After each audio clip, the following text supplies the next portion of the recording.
So today we're going to be talking about the Milwaukee Bucks and, a move I think they need to make in order to get back into contention. And not back into contention necessarily, but to finally, break through, make the finals, and win the finals. What is that move, you may ask? Well, I will tell you, but first off, subscribe to the channel, y'all. I like the video, all that fun stuff. The Bucks need to fire Mike Budenholzer, alright, y'all? Now, I'm sure that's somewhat controversial. He's led it into winning seasons a long time now. He is pretty good down in Atlanta.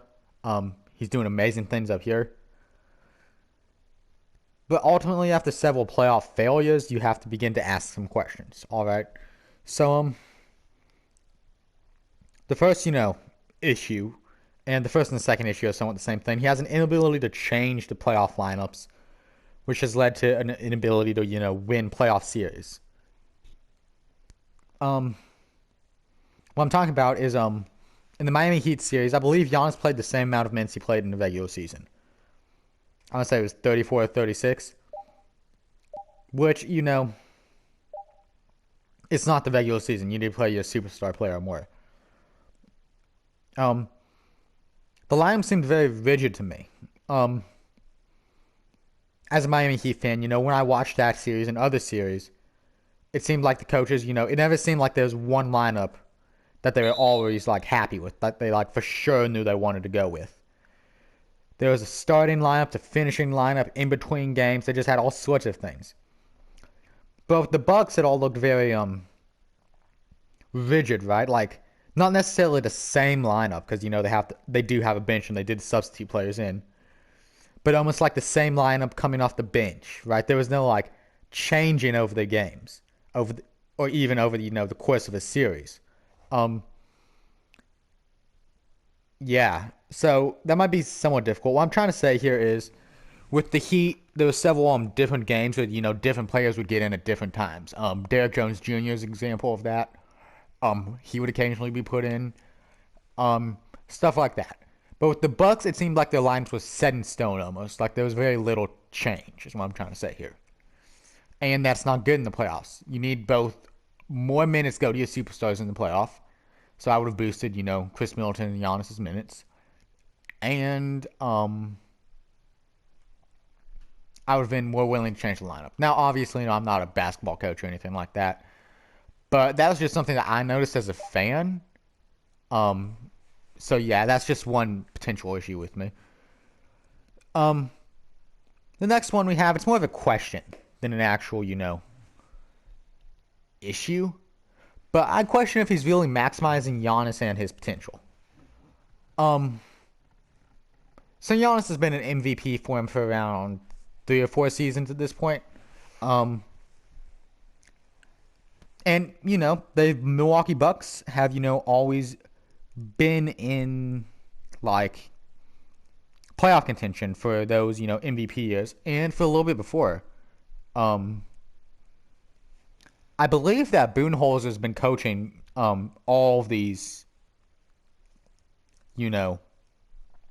freaking teams. I want to say he was hired in 2018. I remember Jason Kidd coached for a little bit, but he never really had much success.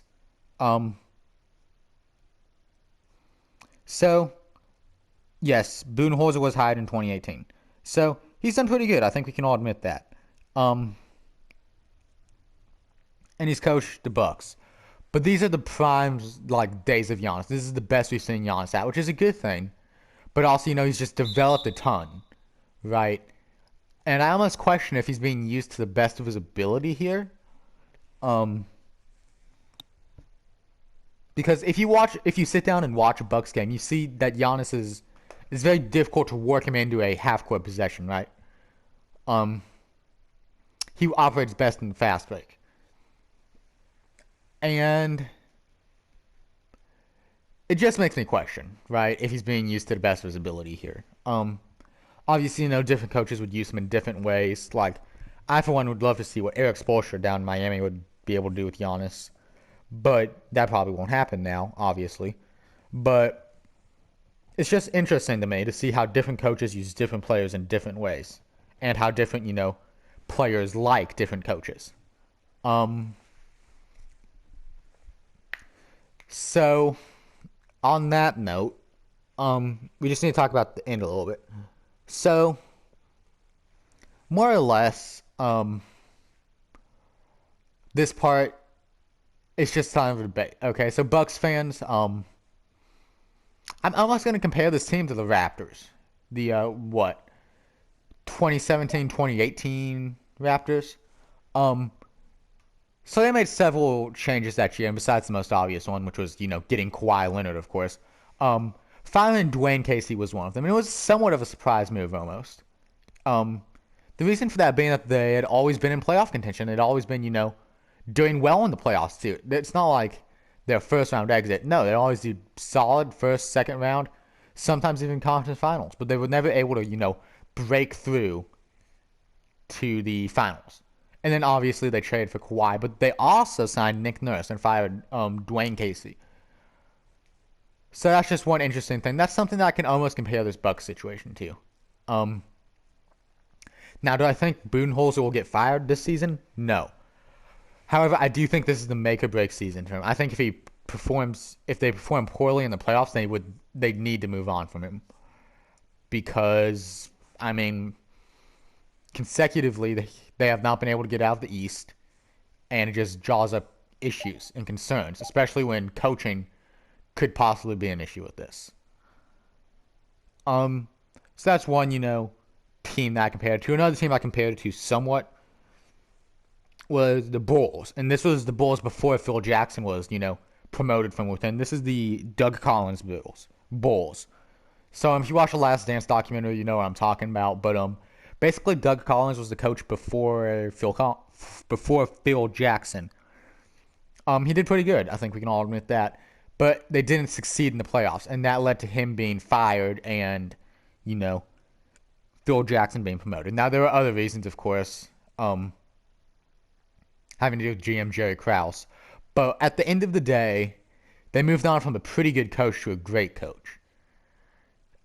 And I almost wonder if it'd be better for the Bucks to do this instead of, attempting to continue going with Budenholzer after this season. Now, obviously, there's a chance that Budenholzer will prove me wrong and win the Bucks a championship. In that case, obviously, you keep him. But if not, I feel like you definitely have to, move on and try and find another coach. Now, obviously, the issue here is there are no obvious candidates to be the next head coach. You're not going to get Popovich out of San Antonio. Same with Spoelstra out of Miami.